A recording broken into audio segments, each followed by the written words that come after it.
കാഞ്ഞങ്ങാട് നഗരസഭാ മുൻ ചെയർപേഴ്സണും CPM നേതാവുമായ KV സുജാത അതീവ രഹസ്യമായി കോടികൾ വിപണി വില വരുന്ന ഭൂമി സ്വന്തമാക്കിയ വിവരം പുറത്തുവന്നതോടെ കാഞ്ഞങ്ങാട് രാഷ്ട്രീയത്തിൽ വൻ വിവാദത്തിന് തിരികൊളുത്തിരിക്കുകയാണ്. നഗരസഭാ പരിധിയിൽപ്പെടുന്ന പുതുക്കൈ വില്ലേജിലെ കുലോം റോഡരികിലുള്ള 41.5 സെന്റ് രേഖകൾ പ്രകാരം 43.5 സെന്റ് കണ്ണായ ഭൂമിയാണ് സുജാത സ്വന്തം പേരിൽ രജിസ്റ്റർ ചെയ്തത്. ലേറ്റസ്റ്റ് പത്രാധിപർ അരവിന്ദ് മാണിക്കോത്ത് പുറത്തുവിട്ട ഈ വാർത്ത വരും ദിവസങ്ങളിൽ പ്രദേശത്തെ രാഷ്ട്രീയ രംഗത്ത് വലിയ കൊടുങ്കാറ്റിന് തന്നെ വഴിവെക്കുമെന്നുറപ്പ്.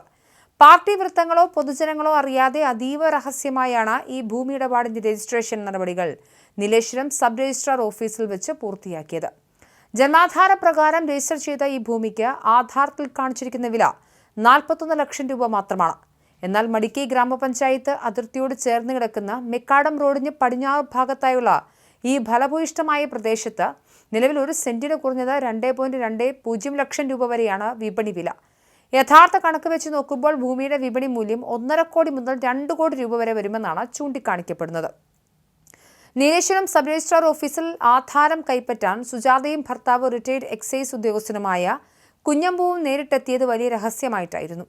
ഉപ്പിലിക്കൈയിൽ താമസിക്കുന്ന പരേതനായ ഏരോൽ വീറ്റിൽ രാഘവന്റെ ഭാര്യ KN ചിന്താമണിയിൽ നിന്നാണ് സുജാത ഈ ഭൂമി വാങ്ങിയത്. റിസർവേ നമ്പർ 26/16, പഴയ റിസർവേ നമ്പർ 523, ബ്ലോക്ക് നമ്പർ 22 എന്നിവയിലാണ് ഈ ഭൂമി ഉൾപ്പെടുന്നത്. ഈ കോടികളുടെ ഭൂമിയിടപാടിന് പിന്നിൽ നിലവിലെ നഗരസഭാ ജീവനക്കാരനും മുൻ പുതുക്കൈ LC സെക്രട്ടറിയുമായ സുരേഷ് മോനാച്ചിയുടെ മധ്യസ്ഥതയുണ്ടെന്നാണ് ലഭ്യമാകുന്ന വിവരം. ഭൂമിയുടെ മുൻ ഉടമയായ ചിന്താമണിയുടെ മകൾ ശുഭയുടെ ഭർത്താവാണ് ഈ സുരേഷ്. CPM LC സെക്രട്ടറി ആയിരുന്ന കാലത്താണ് ഭാര്യ ശുഭയ്ക്ക് NHRMൽ ജോലി ലഭിച്ചതെന്നും മുൻപേ തന്നെ ആക്ഷേപമുണ്ടായിരുന്നു. നഗരസഭയിലെ ഒരു സ്ഥിരം ജീവനക്കാരൻ തന്നെ മധ്യസ്ഥനായി ഉൾപ്പെട്ട ഈ വലിയ സാമ്പത്തിക ഇടപാട് ഇപ്പോൾ പാർട്ടിക്കുള്ളിലും വലിയ തോതിലുള്ള ചർച്ചകൾക്കും അസ്വാരസ്യങ്ങൾക്കും വഴിവെച്ചു.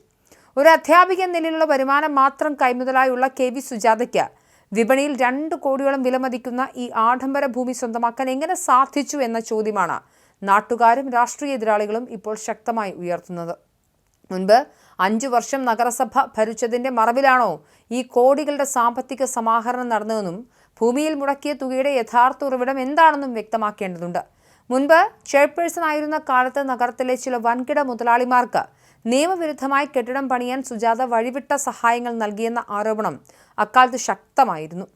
നഗരത്തിലെ പ്രമുഖ സ്വർണ്ണ വ്യാപാരി അടക്കമുള്ള 3 അംഗ സംഘത്തിന്റെ അനധികൃത കെട്ടിട നിർമ്മാണവും ജനരോഷത്തെ തുടർന്ന് പാതി പൊളിച്ചു മാറ്റേണ്ടി വന്ന 2ാം റെയിൽവേ സ്റ്റേഷൻ റോഡിന് മുകളിലെ 4 നില കെട്ടിട വിവാദവും ഈ ആരോപണങ്ങൾക്ക് അടിവരയിടുന്നതാണ്. അന്ന് നഗരസഭാ അധ്യക്ഷയായിരിക്കെ വഴിവിട്ട് നൽകിയ സഹായങ്ങൾക്ക് പ്രതിഫലമായി ലഭിച്ച അഴിമതി പണമാണോ ഈ ഭൂമിയിടപാടിലേക്ക് വഴിമാറുന്നതെന്ന സംശയം ഇപ്പോൾ പ്രസക്തമാണ്.